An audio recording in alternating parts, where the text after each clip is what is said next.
Assalamualaikum warahmatullahi wabarakatuh.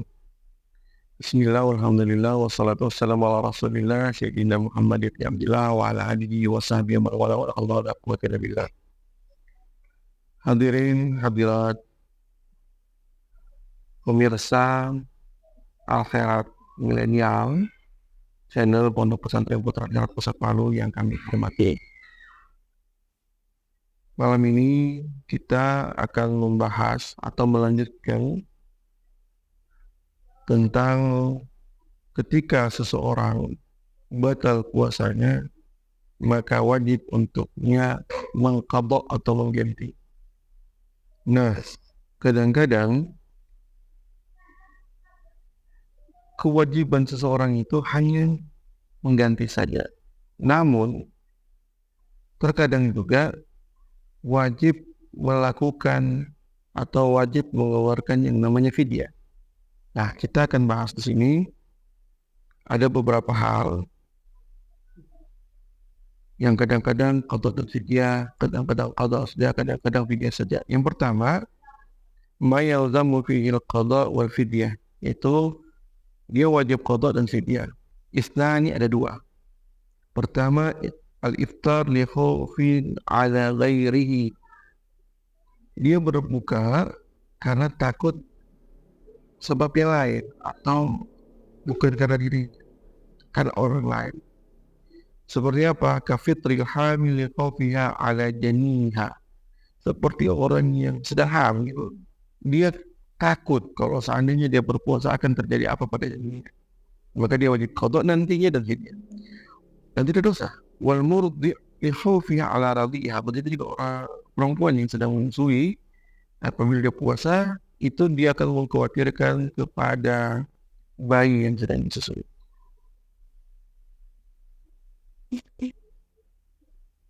Nah, amma idza aftarata khaufan ala anfusihima wa ala tiflihima falaysa alaihima illa al-qada faqad.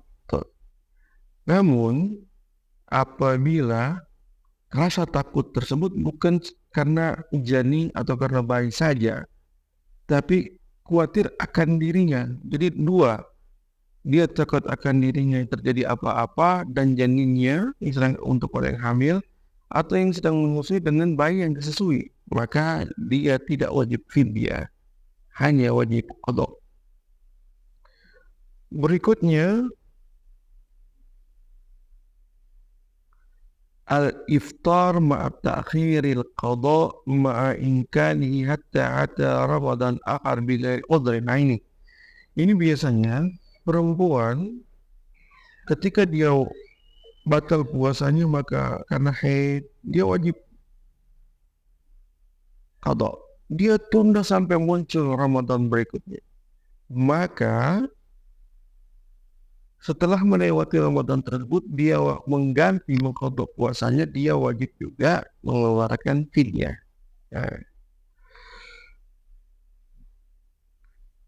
Fidyah itu muddun wahidun li kulli yawmin min ghalibi qutil balad wa tatakara fidyah bitakarrur sinin. Jika dia melewati beberapa Ramadan, maka fidyahnya itu bertambah. Misalnya satu Ramadan dia lewati, satu fidyah satu hari. 2 Ramadan 2 fidyah. 3 Ramadan 3 fidyah dan seterusnya.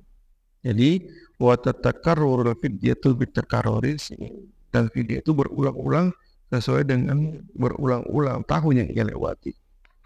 Berikutnya, ma yalzamu fihi al-qadha duna fidyah, itu wajib qadha tapi tidak fidyah. Kal mughma alaihi wa nasin niyah wal muta'addi bi fitrihi ghairi bima, itu orang yang pingsan, orang yang lupa niat, wal muta'addi bi fitrihi, dan orang yang sengaja berbuka. Ya, dia wajib qadha, tidak wajib fidyah. Dan dosa ya. Kemudian yang berikutnya, ma yalzamu fihi al-fidyah dunal qadha, yaitu wajib fidyah dan tidak wajib qadha. Siapakah itu? Itu kasyaikhin kabir, sudah sepuh, tidak mampu puasa.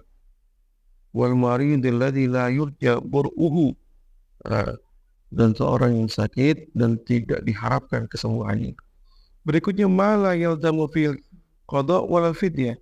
Begitu, ada yang terakhir ini, dia tidak wajib qada, tidak juga wajib fidyah. Kafitril majnun ghairu muta'addi bijununi, seperti orang gila berbuka. Nah, tapi dia gilanya itu tidak sengaja, ya.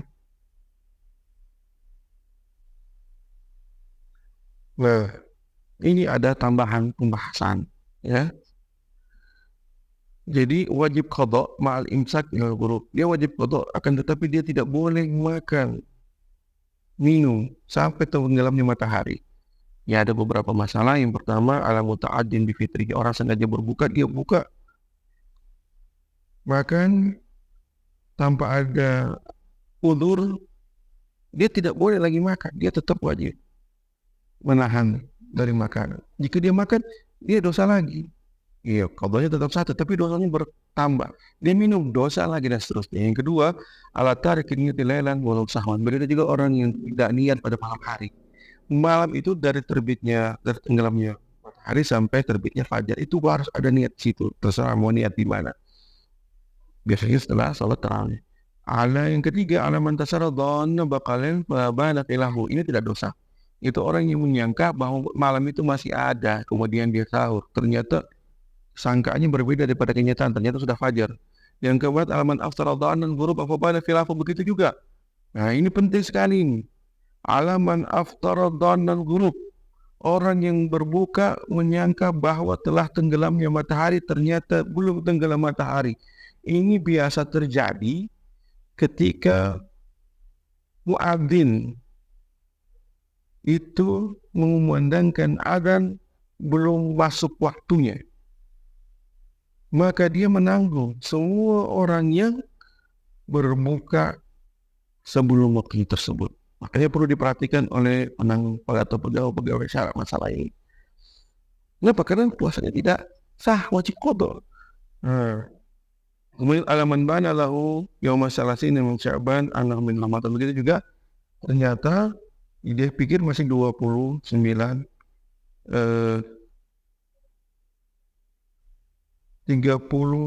yauma salasin Sya'ban annahu min Ramadan. Dia hari 30 Sya'ban. Tapi ternyata itu sudah masuk satu Ramadan, mereka tidak puasa. Yang terakhir, alaman sabaqu ma'un ghairu masyru', orang yang kemasukan air, tapi airnya tersebut bukan sesuatu yang dimasyru'kan, yang disyariatkan. Seperti apa? Berkumur atau mandi yang tidak sunnah, ya. Seperti kalau kumur 1, 2 itu masih sunnah. Tapi kalau dia berkumur sampai ke 4, kemudian masuk, batal puasanya. Kalau berkumur yang ke-1 atau kedua kemudian masuk, tidak batal puasanya selama dia tidak melakukan mubalaghah. Apa itu mubalaghah? Dia itu. Kalau dia melakukan mubalaghah walaupun 1 atau 2 atau 3, batal puasanya. Nah, begitu juga mandi. Kalau mandi sunnah masuk, tidak batal puasanya, kecuali dia menyelam masuk, batal puasanya. Nah, ada beberapa lagi permasalahan tentang masuknya ain ke jauh, tapi dia tidak batal, itu tidak kami sampaikan. Yang tadi itu sangat penting. Mungkin ini saja dapat kami sampaikan. Lebih dan kurangnya kami mohon maaf. Bila taufiq wal hidayah. Assalamualaikum warahmatullahi wabarakatuh.